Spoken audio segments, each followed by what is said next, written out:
नमस्कार। Prime time में मैं कादम्बिनी शर्मा हूं आपके साथ और देश भर से हमारे रिपोर्टर इस मुश्किल वक्त में भी आपके लिए खबरें लेकर आए हैं। तो सबसे पहले हम शुरुआत करते हैं उत्तर प्रदेश की खबर से। लखनऊ पुलिस ने ऑक्सीजन खत्म होने की नोटिस लगाने पर एक अस्पताल पर एफआईआर कर दी है। अस्पताल एफआईआर के खिलाफ हाईकोर्ट चला गया है।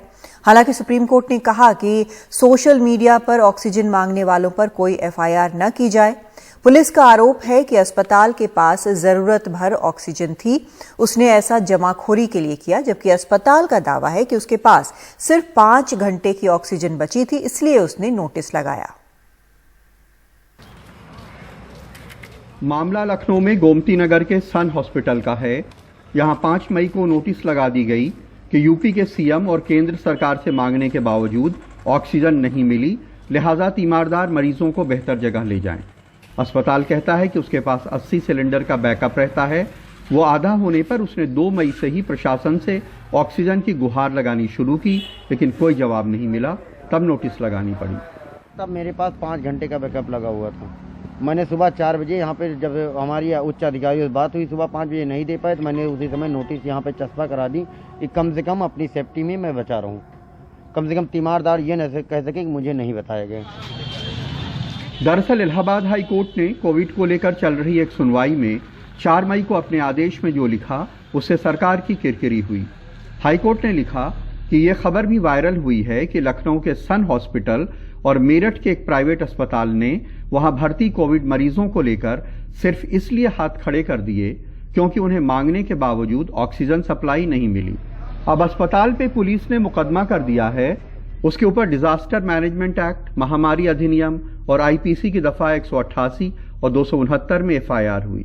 इसमें आरोप है कि अस्पताल के पास अपनी जरूरत की ऑक्सीजन थी।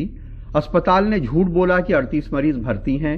अस्पताल में 25 मरीज भर्ती थे, उनमें 20 ऑक्सीजन सपोर्ट पे थे। अस्पताल ने सोशल मीडिया पे नोटिस डाल बेजा दबाव बनाया। अस्पताल ने जमाखोरी के लिए सिलेंडर मांगे, लेकिन अस्पताल इसके खिलाफ हाईकोर्ट चला गया है। अब अदालत ही फैसला करेगी कि पुलिस का दावा सही है या अस्पताल का। और मैं ये भी कहना चाहता हूँ सर, आप एक बार तीमारदार से पूछ लीजिए, मैं गलत हूँ तो मुझे सजा दीजिए, लेकिन निर्दोष होकर अगर सजा मिले तो उसमें कष्ट होता है सर।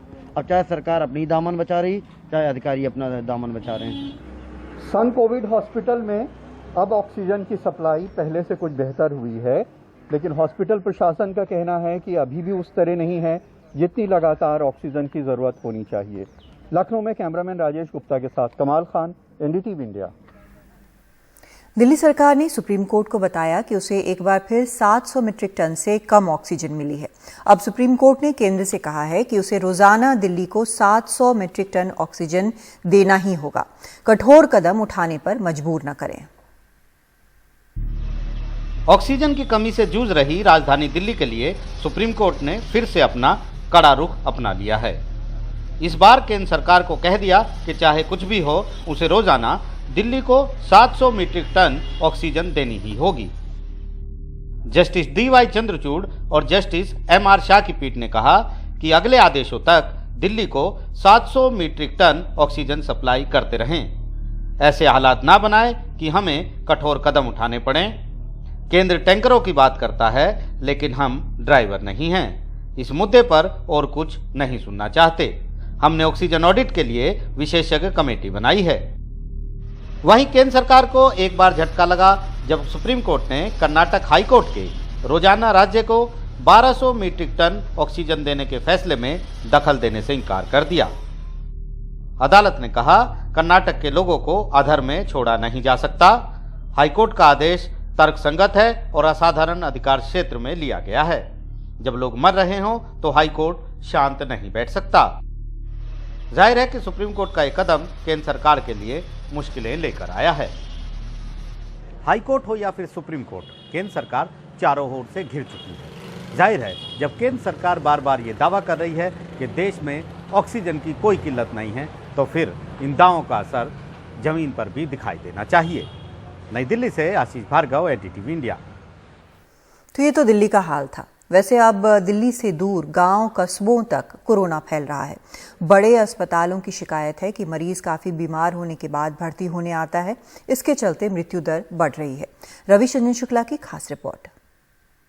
प्लाज्मा अरेंज कर लो। हम प्लाज्मा अरेंज करके आए, सुबह 6:30-7 बजे कहा कि वो पास हो गई। सर ने बताया कि वाइटल अपडेट। 40 साल के पंकज सक्सेना मुरादाबाद से अपनी कोरोना संक्रमित पत्नी को इलाज के लिए ग्रेटर नोएडा लाए, लेकिन उन्हें बचा नहीं सके। अब क्या सरकार तक बात पहुंचा सकते हैं, पहुंचा। अब क्या करें, 10 साल का बच्चा है कोई, उसका वो बेचारे को मैं क्या जवाब दूंगा। रोज पूछता था, वो गाना गाता था, अच्छी है मेरी मम्मा, कैसी है, मैं क्या जवाब दूँ। कोविड अस्पताल के बाहर पंकज ही नहीं, भरत सुराणा जैसे और भी हैं जिनके पास अपना दुख और अपनी शिकायतें हैं। भरत का 36 साल का छोटा भाई अस्पताल में है। वो स्टाफ कम होने से देखभाल में लापरवाही बरतने का आरोप लगा रहे हैं। नर्सिंग स्टाफ केयर नहीं कर रहे हैं, केयर नहीं कर पा रहे हैं। मैं कह नहीं सकता उनकी क्या मानसिक स्थिति है, लेकिन मेरे भाई की स्थिति अच्छी नहीं है। सभी तमाम पेशेंट की स्थिति अच्छी नहीं है, क्योंकि यहाँ पे शेड्यूल है दवाइयों का, लेकिन दवाइयाँ एडमिनिस्टर टाइम पे नहीं हो रही हैं। There is no treatment, no care. मरीजों की तादाद अब लगातार बढ़ रही है, तो ऐसे में अगर नर्सिंग स्टाफ, डॉक्टर की भी अगर कमी अस्पताल में रहेगी तो उससे मरीजों के सेहत पर ज़रूर उसका असर पड़ेगा। कोशिश यही सरकार की होनी चाहिए कि ज़्यादा से ज़्यादा जो डॉक्टर हैं, नर्सेज हैं, जो पैरा मेडिकल का स्टाफ है, उसको अस्पतालों में रखा जाए, ताकि जो मरीजों की केयर है वो प्रॉपर हो पाए और इस तरीके की जो शिकायतें हैं वो ना आने पाएँ। गौतम बुद्ध नगर के बड़े कोविड अस्पतालों में से एक शारदा मेडिकल कॉलेज में आपाधापी का माहौल है। इसे 1000 बेड के कोविड अस्पताल में बदल दिया गया है। यहाँ 30% स्टाफ खुद कोविड संक्रमित है। इसी के चलते पहले से काम करने वाले नर्सिंग स्टाफ पर दबाव बढ़ गया है। यहाँ खुद मेडिकल कॉलेज के मालिक YK गुप्ता हमें स्टाफ की शिकायतें सुनते मिले। वो मरीजों की देखभाल में कुछ खामी भी स्वीकार करते हैं। जो लोग 20-25% हमारे यहाँ स्टाफ कोविड हो चुका है, जैसे वो लौट कर आएगा और बेहतर सेवाएं और बेहतर केयर हम हर पेशेंट की कर पाएंगे। बढ़ते कोरोना मामलों को देखते हुए कई प्राइवेट अस्पतालों को कोविड अस्पतालों में बदल दिया गया है, लेकिन मृत्यु दर घट नहीं रही है। सरकार के नोडल अधिकारी डॉक्टर अमरीश बताते हैं कि उनके पास जो 257 पेशेंट आए हैं, उनमें से 230 हालत बिगड़ने के बाद अस्पताल लाए गए हैं। आप लोग माइल्ड, मॉडरेट, सीवियर पहचानना सीखें कि अगर SpO2 आपका 94% के ऊपर है तो आप माइल्ड वैरायटी में हैं, 94 से 90 है तो आप मॉडरेट वैरायटी में हैं, और 90 के नीचे आप सीवियर वैरायटी में हैं। आप इंतज़ार मत करिए मॉडरेट होने का, अपने सब टेस्ट करा के माइल्ड वैरायटी में घर पे रहिए। मॉडरेट वैरायटी में जैसे ही आप आएँ, आप हॉस्पिटल को रिपोर्ट कर दीजिए, प्रोनिंग करते रहिए, उल्टा लेटिए, खूब सारी योगा प्राणायाम सब करिए, खूब सारा लिक्विड्स पीजिए, स्टीम पीजिए। जैसे ही आपका SpO2 94% के नीचे जा रहा है, आप हॉस्पिटल का रुख करिए। Don't come in hospital at a severe stage. इसीलिए संदेश साफ है कि कोरोना के हल्के लक्षण होने के बावजूद आपको गंभीर हो जाने की जरूरत है। ग्रेटर नोएडा से कैमरामैन शशिकांत के साथ रवीश रंजन शुक्ला, NDTV इंडिया। अस्पताल, बेड और ऑक्सीजन की मारामारी के बीच कोरोना की त्रासदी का अंतिम सिरा शमशान घाटों तक पहुंचता है। वहां भी भीड़ है और वहां बहुत कम साधनों के बीच काम करने वाले लोग तमाम जोखिम उठाकर अपने काम में लगे हुए हैं। उनके लिए पैसा नहीं, फर्ज अहम है। दिल्ली के गाजीपुर शमशान घाट से मेहर पांडे की रिपोर्ट।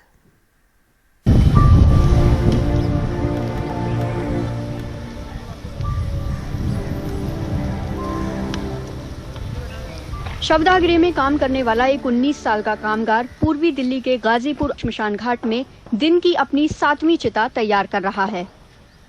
वो बिना किसी पीपी किट के कोविड वाले हिस्से में काम कर रहा है। लपटें इतनी तीखी और करीब हैं कि प्लास्टिक का सूट नहीं पहना जा सकता। वो नहीं चाहता कि हम उसका नाम बताएं। उसे एहसास है कि ये काम अच्छा नहीं माना जाता। वो अयोध्या का रहने वाला है। यहाँ दिन में 12 घंटे से ज्यादा काम करता है और यहीं सो जाता है। ऐसा रोज होता है और जो हमें आराम करने का टाइम नहीं मिलता, रात के 12 साढ़े 12 बजे तक। उसके बाद 12:30 बजे के बाद हम सोते हैं, खाना वाना खा के।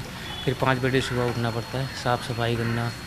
उसके बाद जो अस्थियाँ लेने आते हैं सुबह, उन्हें अस्थियाँ देनी पड़ती है। उसके बाद फिर 10 बजे क्रीमेशन स्टार्ट करते हैं। देखिए डर भी है और काम भी करना है हमें, तो और जो है क्रिमेशन बनवाना पड़ता है। आप क्यों रह गए?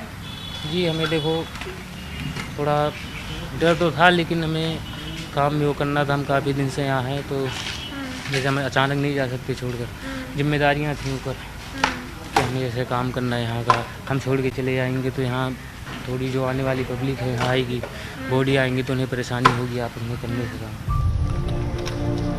वो बीते 2 महीने से बस 3 बार श्मशान घाट से बाहर निकल सका, क्योंकि यहाँ 24 घंटे उसकी जरूरत है। दिल्ली में कोविड से होने वाली मौतें लगातार बढ़ रही हैं। उसका कहना है कि उसके पास इन मौतों पर इतना सोचने की फुर्सत नहीं है। मैं अपने आप को देखिए, हमारा सादा भोजन है, करते हैं और थोड़ा मानसिक तरीके से पूछ रहे हैं। नहीं, मानसिक ज़्यादा हम दिमाग पे जोर नहीं लेते हैं, ठीक है जी। जो काम हमें करना है वो हम आराम से करते हैं। यहाँ के पुजारी रामकरण मिश्र हमें बताते हैं कि इन लोगों को टीका लगवाने का समय कहाँ है। टीका नहीं लगा, वैक्सीन कोई यहाँ पे कोई उपलब्ध नहीं कराया वैक्सीन, तो यहाँ अभी हम लोगों को किसी को टीका नहीं लगा। लगवाना चाहते हैं अगर यहाँ पे अगर आगे स्वयं यहाँ पे अगर, क्योंकि यहाँ बहुत डेड बॉडी आती है, बहुत समस्या, हम लोगों के पास टाइम नहीं है। सरकार को तो पता है सारी बात, कहाँ वैक्सीन पहुँचानी कहाँ नहीं पहुँचानी है, बाकी अब क्या बताएं सरकार को। यहाँ काम करने वाले लोगों को महीने में 10 से 15 हजार रुपए मिलते हैं। वैसे इनमें से कोई ये बताना नहीं चाहता कि आखिरी बार उन्हें कब पैसे मिले थे। उनको लगता है कि वो अपना धार्मिक कर्तव्य पूरा कर रहे हैं। जो लोग यहाँ काम करते हैं वो यहीं रात को बिस्तर लगा लेते हैं और 3-4 घंटों की नींद ले पाते हैं। ना तो उनके पास बीमा है, ना उन्हें टीका लगा है और ना उनकी आय उनके काम से मेल खाती है। सरकार को इन प्रश्नों पर विचार विमर्श करना चाहिए। पूजा आर्या के साथ मेहर पांडे, एनडीटीवी इंडिया। कोरोना का कहर किस तरह बरपा है, इसके निशान सिर्फ शमशान घाट पर जलती चिताओं से ही नहीं, बल्कि हिंदू रीति रिवाज से होने वाले कर्मकांडों की जगहों से भी देखा जा सकता है। पीपल के पेड़ों पर आज से पहले कभी इतने घट नजर नहीं आए, तो कफन की दुकानों पर कभी इससे पहले सामान की इतनी कमी नहीं दिखी। नगर निगम के जन्म मृत्यु के रजिस्ट्रेशन विभाग में मृत्यु के रजिस्ट्रेशन का आंकड़ा बढ़ता जा रहा है। कोविड ने हर जगह अपना निशान छोड़ा है। वाराणसी के सिगरा इलाके में शिव मंदिर के पीपल पर पहले यदा कदा ही मिट्टी के बने घंट श्राद्ध के लिए नजर आते थे, लेकिन देखिए अब ये हाल है। चारों तरफ श्राद्ध कर्म करने के लिए घंट ही नजर आ रहे हैं। नीचे लोग अपनी अपनी बारी से श्राद्ध कर्म कर रहे हैं। संक्रमण के पहले का नज़ारा तो बहुत कम था, 2-1 लोग इसमें खाली बांधते थे, बहुत कम था। इस समय तो एकदम बहुत बुरी स्थिति हो गई है। बहुत देखने को पहली बार मिला है इतना घंट। नहीं, ऐसा नहीं था। संक्रमण के पूर्व जो है एक आध आता था, लेकिन जब से संक्रमण हुआ है तब से 12-13 ऐसे लगातार बढ़ते जा रहे हैं। पहले एक आध आते थे और आज 12-13 हो रहे हैं, कभी 14 हो जा रहा है, कभी 16 हो जाता है, तो इससे आंकड़े बढ़ते नजर आ रहे हैं। मंडुआडीह इलाके में कफन दफन बेचने की यह दुकान दशकों पुरानी है। कोरोना से पहले रोज इक्का दुक्का लोग ही आते थे, लेकिन आजकल तो ये संख्या 40 तक पहुंच जा रही है। बहुत ज़्यादा बढ़ गई है। आम दिनों में क्या रहा करता था? आम दिनों में जैसे महीने में 2, 4, 6, 10 हो जाते, बहुत 10-15 हो जाते थे। अब क्या है कि पर डे आपका 25, 30, 40, 10, 15। शहर में कहीं मिली नहीं है, सारे चीज़ की स्टॉक खत्म हो गई है। हाँ, सब कफन सीढ़ी इसमें पूरा सब माल खत्म हो जा रहा है। कपड़े वपड़े सब कहीं कुछ नहीं मिले, घाट पे सीढ़ी लकड़ी भी नहीं मिल रही है। नगर निगम के जन्म और मृत्यु रजिस्ट्रेशन विभाग के कर्मचारियों ने पहले कभी इतने प्रमाण पत्र जारी नहीं किए थे जितने आजकल हो रहे हैं। दरअसल फरवरी और फिर मार्च से मौतों का आंकड़ा बढ़ने लगा था, तब 2000 के आसपास प्रमाण पत्र जारी हुए थे। अप्रैल में ये संख्या तेजी से बढ़ी, 900 प्रमाण पत्र जारी हो चुके हैं, जबकि अभी 6 मई तक 1500 मृत्यु प्रमाण पत्र बनाना बाकी है। इस समय मृत्यु के आंकड़े तो काफ़ी बढ़ गए हैं। इस जनरल दिनों के अलावा जो है सामान्य दिनों से जो है इस समय काफ़ी संख्या बढ़ गई है। हमारे ख्याल से हर जोन से 40-50 का आ रहा है आंकड़ा। मृत्यु का कम से कम पर डे आ जाता है 200 से 250 आज आ जा रहा है। काशी मोक्ष की नगरी रही है, यहाँ लोग आखिरी वक्त में आते रहे हैं, लेकिन ऐसा पहली बार हुआ जब ये मोक्ष की नगरी अपने ही लोगों की इतनी मौतों से सहम गई है। वाराणसी से अनुज और गौरव द्विवेदी के साथ अजय सिंह, एनडीटीवी इंडिया। जानकारों का कहना है कि कोरोना की तीसरी लहर आने की पूरी आशंका है। इस लहर में 18 साल से कम उम्र के बच्चों को ज्यादा खतरा हो सकता है।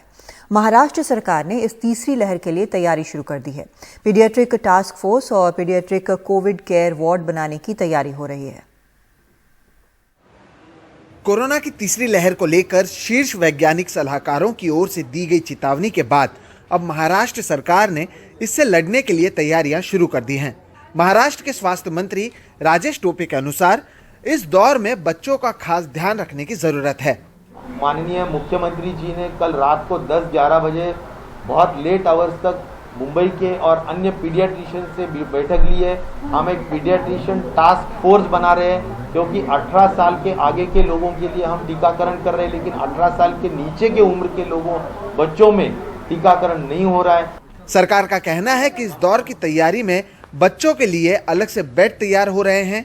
दवाओं और दूसरी चीजों का भी इंतजाम अलग तरीके से करना होगा। हम उनके लिए खास तौर पर एसएनसीयू जो बेड्स है, वो एसएनसीयू बेड्स हम खास तौर पर लगा रहे हैं। और दूसरी बात ये भी है कि पीडियाट्रिक टास्क फोर्स हम बना रहे हैं। उनका जो मार्गदर्शन रहेगा, उनकी जो भी गाइडलाइन रहेंगे, उनके मुताबिक हम उसके मेडिसिन जो लगेंगे, क्योंकि बच्चों के लिए अलग तरीके से मेडिसिन लग सकते हैं, उनके वेंटिलेटर्स अलग तरीके से होते हैं। तो ये वेंटिलेटर्स हो, ये मेडिसिन हो, उसकी भी तैयारी करना उतनी ही ज़रूरी है।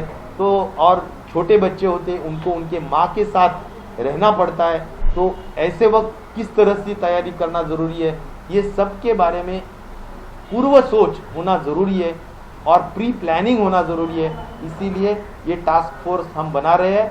देश भर में बच्चों के लिए अस्पताल या दूसरी सुविधाएं पहले से ही कम हैं, इसलिए ये तैयारी कहीं ज्यादा जरूरी है। दूसरी लहर में बच्चे ज्यादा संक्रमित हुए हैं। पिछले 10 दिनों में मुंबई में 10 साल से नीचे के 400 से ज्यादा बच्चे कोरोना संक्रमित हुए हैं। महाराष्ट्र सरकार को शायद इसका भी ख्याल होगा। मुंबई से कैमरा पर्सन राजेंद्र दयालकर के साथ सोहित मिश्रा, एनडीटीवी इंडिया। 11,000 से सीधे 3,000। 4 हफ्तों में ही मुंबई में संक्रमण के मामले 72% कम हो गए। पर जब मामले पीक पर थे तब भी 300 मीट्रिक टन के नीचे रहते हुए ही बीएमसी ने मुंबईकरों की सांस को संभाला। ऑक्सीजन की कमी न हो, इसलिए तैयारी पिछले वेव के दौरान ही कर ली गई थी। मुंबई का ऑक्सीजन मॉडल, जिसकी सुप्रीम कोर्ट भी तारीफ कर रहा है, आखिर है क्या? मुंबईकरों की सांस बचाने की मुहिम बीएमसी ने पिछली लहर से ही शुरू कर रखी थी। ये है लिक्विड ऑक्सीजन स्टोरेज टैंक और दूसरी तरफ है oxygen generating plant. Liquid oxygen storage tank Mumbai के 20 अस्पतालों में पिछले साल मई-जून महीने में ही फिट किए गए थे। 13,000 किलोलीटर वाली लिक्विड मेडिकल ऑक्सीजन टैंक शहर के 13 अस्पतालों में फिट किए गए। 2 अस्पतालों में 10,000 और 5 अस्पतालों में 6,000 किलोलीटर वाले स्टोरेज टैंक के साथ ही मुंबई के अस्पताल रिफिल मोड से हटकर स्टोरेज सप्लाई मोड में लाए गए। बीएमसी के 2 एडिशनल कमिश्नर्स के कंधों पर पूरी जिम्मेदारी डाली गई। स्वास्थ्य से जुड़ी हर संकट जहां हेल्थ के एडिशनल कमिश्नर सुरेश काकानी हल कर रहे हैं, तो ऑक्सीजन मैनेजमेंट का पूरा जिम्मा प्रोजेक्ट्स विभाग के एडिशनल म्युनिसिपल कमिश्नर पी वेलरसू को दिया गया।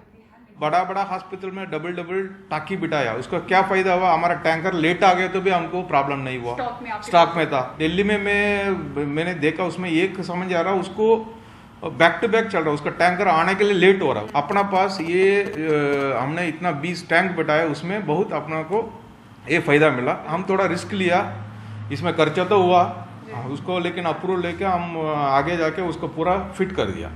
वो फिट करने के बाद 8-9 महीना तो हमको वो यूज में नहीं आया था, हमको भी लग रहा था ये वेस्टफुल एक्सपेंडिचर हो गया। बट ये सेकंड वे में वो पूरा काम आ गया, इसको वजह से हमारा कहीं भी कुछ प्रॉब्लम नहीं हुआ। मुंबई शहर को नवी मुंबई के 2 रिफिलिंग स्टेशनों से ऑक्सीजन मिलती है। अप्रैल के दूसरे हफ्ते में रिफिलिंग में गड़बड़ी हुई, साथ ही शहर के ऑक्सीजन का कुछ हिस्सा दूसरे जिलों में भेजा गया। मुंबई में अफरा तफरी देखी गई। 17 अप्रैल को 168 मरीजों को आनन फानन में ज्यादा ऑक्सीजन स्टोरेज वाली फैसिलिटी में ट्रांसफर किया गया। एफडीए एक्शन में आई मुंबई का 240 मीट्रिक टन का कोटा तय हो गया। बीएमसी ने रिफिलिंग स्टेशनों पर ऑक्सीजन इंस्पेक्टर तैनात कर दिए। उधर अस्पतालों में ऑक्सीजन की खपत सीमा में रहे, इसलिए शहर के हर वार्ड में ऑक्सीजन नर्स को अपॉइंट किया गया। और हमने निजी अस्पतालों को भी हम सप्लाई के लिए उनको भी चैनलाइज कर रहे हैं। उनकी अगर सप्लाई खत्म होता है तो हमने उनको बोल रखा कि 16 घंटे पहले हमको बता दो, अगर आपका सप्लाई नहीं दे पाया तो हम आपको सप्लाई करने की कोशिश करेंगे। हमारा डिस्चार्ज रेट भी बढ़ा, हमारा CFR भी कम हुआ, जो केस फैटेलिटी रेट है, जो मौत के जो संख्या है वो भी कम हो रही है। हवा से ऑक्सीजन बनाने वाली ऐसी ऑक्सीजन जनरेटिंग प्लांट भी मुंबई में 2 जगह फिट हैं, जिनसे 2240 क्यूबिक मीटर ऑक्सीजन हर दिन बनता है। तीसरी लहर के अंदेशे को देखते हुए अब ऐसे 16 ऑक्सीजन जनरेटिंग प्लांट लगाए जा रहे हैं ताकि शहर के पास अपना ऑक्सीजन हो। मुंबई से पूजा भारद्वाज, NDTV इंडिया के लिए। आम आदमी पार्टी नेता और दिल्ली के ग्रेटर कैलाश से विधायक सौरभ भारद्वाज कोरोना से एक बेहद मुश्किल लड़ाई जीतकर घर आ गए हैं। सौरभ भारद्वाज ने अपना अनुभव साझा करते हुए NDTV से कहा कि किसी को भी इस गलतफहमी में नहीं रहना चाहिए कि वो जवान या फिट है तो कोरोना से गंभीर रूप से बीमार नहीं होगा। उन्होंने कहा ये बीमारी ऐसी है कि इससे हर हाल में सबको साथ मिलकर ही लड़ना होगा।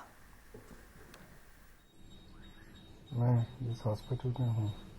करीब 11 दिन अस्पताल में कोरोना के खिलाफ बेहद मुश्किल लड़ाई जीतकर आम आदमी पार्टी विधायक सौरभ भारद्वाज 1 हफ्ते पहले घर आ चुके हैं, लेकिन अब भी कमजोरी काफी है। देखिए, मैं नेगेटिव तो हो गया हूँ, बट अभी मुझे वीकनेस काफ़ी है।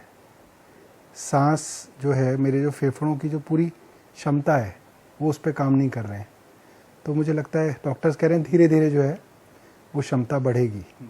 तो अभी अगर मैं स्टेयर्स उतरता हूँ या स्टेयर्स चढ़ता हूँ तो मेरा सांस फूल जाता है और ऑक्सीजन ऐसा लगता है कि कम हुई बॉडी में। तो बट आई थिंक धीरे धीरे डॉक्टर्स कह रहे हैं रिकवरी में थोड़ा समय लगेगा। सौरभ भारद्वाज 19 अप्रैल को अपोलो अस्पताल में एडमिट हुए। हालत बिगड़ने पर उनको ICU में रखकर प्लाज्मा, रेमडेसिविर आदि देकर बचाया गया।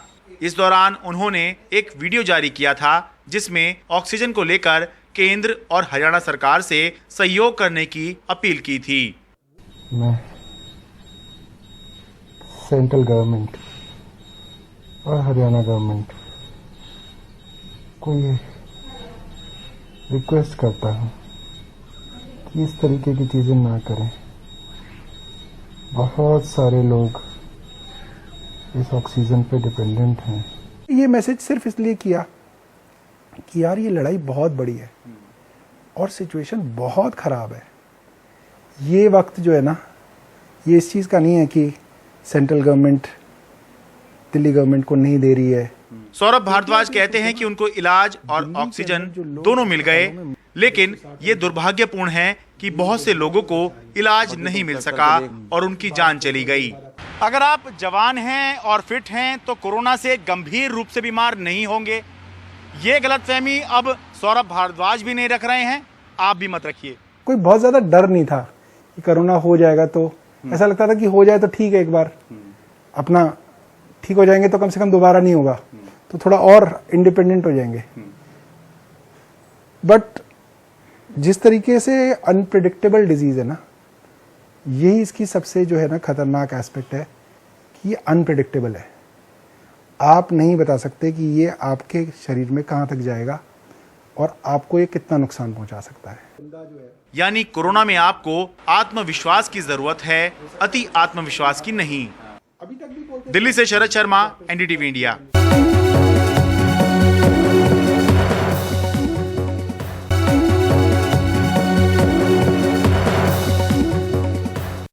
कांग्रेस अध्यक्ष सोनिया गांधी ने मोदी सरकार को कोरोना नियंत्रण के मामले में फेल बताया है। उन्होंने सर्वदलीय बैठक बुलाने की मांग की है। दूसरी तरफ राहुल गांधी ने प्रधानमंत्री को चिट्ठी लिखकर कई और सलाह दिए हैं। इसमें कमजोर तबके के लोगों को आर्थिक मदद की बात भी शामिल है। India is in the grip of a deadly health disaster. Congress संसदीय दल की वर्चुअल मीटिंग में सोनिया गांधी ने पार्टी सांसदों को अपने अपने क्षेत्रों और कांग्रेस शासित राज्यों में और कमर कसने की सलाह दी। We have to fight this battle together as a nation. Modi सरकार पर निशाना साधते हुए उन्होंने कहा कि ये सिस्टम की असफलता नहीं बल्कि मोदी सरकार की नाकामी है। Let us be absolutely clear. The system hasn't failed. The Modi government has been unable to constructively channelize India's many strengths and resources. And I say this categorically. India is crippled by a political leadership today that has no empathy for the people. The Modi government has failed the people of our country. Sonia Gandhi ने कहा कि PM Modi ने अपनी ही सरकार की national task force की चेतावनी को न सिर्फ नजरअंदाज किया बल्कि कोरोना पर विजय का ऐलान भी कर दिया। सोनिया ने कोरोना से लड़ाई के मुद्दे पर सर्वदलीय बैठक बुलाने की भी मांग की। इस बीच कांग्रेस महासचिव राहुल गांधी ने प्रधानमंत्री को एक और चिट्ठी लिखकर कई सुझाव दिए हैं। इनमें वैक्सीनेशन की प्रक्रिया तेज करने, रोजी रोटी की समस्या से जूझ रहे लोगों के लिए आर्थिक सहायता देने और म्यूटेट होने वाले वायरस की पहचान कर आंकड़ा दुनिया से शेयर करने के सुझाव शामिल हैं। या तो आप डेटा से डरते हो अगर, या आप डेटा को इसलिए छुपाते हो कि आपका, जैसा कहा कि आपकी खुद की मान देश के मान से ऊपर है, आपकी खुद की ईगो, आपका खुद का वर्चस्व देश के हित से ऊपर है। राहुल गांधी जी आज भी कह रहे हैं कि पार्लियामेंट में एक नई सेंट्रल विस्ता दफ्तर की क्या जरूरत है। जिस वक्त आपके पास वैक्सीन खरीदने का पैसा नहीं है या और बड़ी तादाद में वैक्सीन खरीदने का पैसा नहीं है, आप एक सेंट्रल विस्ता को कर रहे हैं। कांग्रेस नेता पीएम मोदी को कई बार चिट्ठी लिखकर अहम सुझाव दे चुके हैं, लेकिन कांग्रेस की शिकायत है कि पीएम उसका जवाब तक नहीं देते। कोरोना की स्थिति जैसे जैसे बिगड़ती जा रही है, कांग्रेस को और अधिक बोलने का मौका मिल रहा है। देखना है इस बार पीएम मोदी सुझाव और मांगों पर ध्यान देते हैं या फिर पहले की ही तरह खुद जवाब तक नहीं देते। नई दिल्ली में Umashankar Singh, NDTV India. Bengaluru south के बीजेपी सांसद तेजस्वी सूर्या के खिलाफ सांप्रदायिक सौहार्द बिगाड़ने का मुकदमा चलाने की इजाजत के लिए एक अर्जी दी गई है। तेजस्वी सूर्या फिलहाल चुप हैं। सूर्या 3 विधायकों के साथ कोविड वॉर रूम में गए और वहां 17 मुस्लिम कर्मचारियों की नियुक्ति पर सवाल उठाए।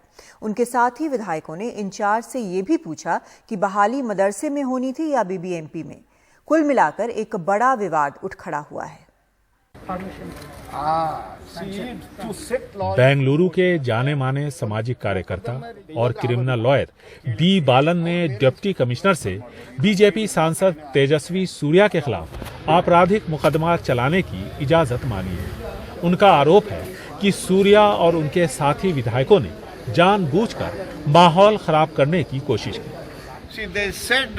उन्होंने कहा कि ये 17 मुस्लिम है, ये मदरसा है या कोविड-19 वॉर रूम। इन लोगों ने सांप्रदायिक माहौल बिगाड़ने की कोशिश की।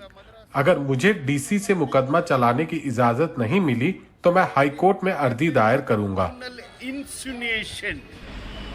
दरअसल दक्षिण बेंगलुरु के कोविड मैनेजमेंट वॉर रूम में 212 नियुक्तियां हुई, जिनमें से 17 मुस्लिम लोगों की। तेजस्वी सूर्या ने इन 17 बहालियों पर आपत्ति उठाई तो उनके साथ खड़े एक विधायक ने जो भाषा इस्तेमाल की, उससे मामला और बिगड़ गया।